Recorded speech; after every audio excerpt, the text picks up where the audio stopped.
Eight पे commission. सरकार ने एट वेतन आयोग के गठन के किसी भी प्रस्ताव पर विचार करने से इनकार किया है। केंद्र सरकार के कर्मचारियों और पेंशनभोगियों को महंगाई भत्ते डीए और महंगाई राहत डीआर का भुगतान किया जाता है ताकि मुद्रास्फीति के कारण उनके वेतन और पेंशन के वास्तविक मूल्य में गिरावट की भरपाई की जा सके। सरकार के कर्मचारियों के लिए महंगाई भत्ते डीए की दर जनवरी 2024 तक 50% या उससे भी अधिक होने की उम्मीद है। डीए की दर वर्तमान में 7वें वेतन आयोग की सिफारिश के आधार पर तय की जाती है। पिछले वेतन आयोग ने यह भी सिफारिश की थी कि मुद्रास्फीति के प्रभाव को बेअसर करने के लिए भविष्य में वेतन संशोधन तब किया जाना चाहिए जब डीएडीआर मूल वेतन से 50% या उससे अधिक तक पहुंच जाए।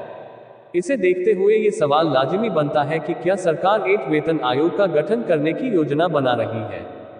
8वें वेतन आयोग के गठन का फिलहाल कोई प्रस्ताव विचाराधीन। वित्त मंत्रालय के अनुसार 8वें वेतन आयोग के गठन का फिलहाल कोई प्रस्ताव विचाराधीन नहीं है। केंद्रीय वित्त राज्य मंत्री पंकज चौधरी ने 25 जुलाई 2023 को राज्यसभा में एक प्रश्न के लिखित उत्तर में कहा, ऐसा कोई प्रस्ताव सरकार के विचाराधीन नहीं है। चौधरी एक सदस्य के सवाल का जवाब दे रहे थे, जिसमें पूछा गया था, जनवरी 2024 से डीएडीआर की दर 50% या उससे भी अधिक होने का अनुमान है। ऐसे में क्या केंद्र सरकार ने 8वें केंद्रीय वेतन आयोग की स्थापना का प्रस्ताव किया है।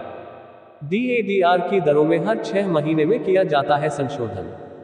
पूर्व में भी सरकार ने 8 वेतन आयोग के गठन के किसी भी प्रस्ताव पर विचार करने से इनकार किया है। केंद्र सरकार के कर्मचारियों और पेंशनभोगियों को महंगाई भत्ते डीए और महंगाई राहत डीआर का भुगतान किया जाता है ताकि मुद्रास्फीति के कारण उनके वेतन और पेंशन के वास्तविक मूल्य में गिरावट की भरपाई की जा सके। इन दरों को जनवरी 2023 में वेतन और पेंशन के 42% तक बढ़ा दिया गया था।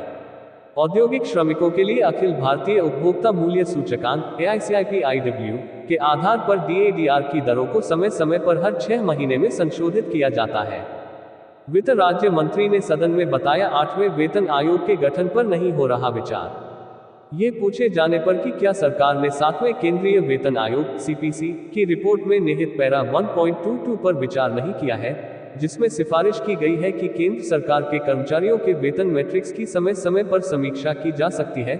चौधरी ने कहा, सरकार ने 7वें केंद्रीय वेतन आयोग के आधार पर वेतन और भत्तों के संशोधन की मंजूरी के अनुसार इस मुद्दे पर विचार नहीं किया है। इसके अलावा 8 वेतन आयोग के सवाल पर मंत्री ने कहा, केंद्र सरकार के कर्मचारियों के लिए 8वें केंद्रीय वेतन आयोग के गठन के लिए सरकार के पास फिलहाल कोई प्रस्ताव विचाराधीन नहीं है।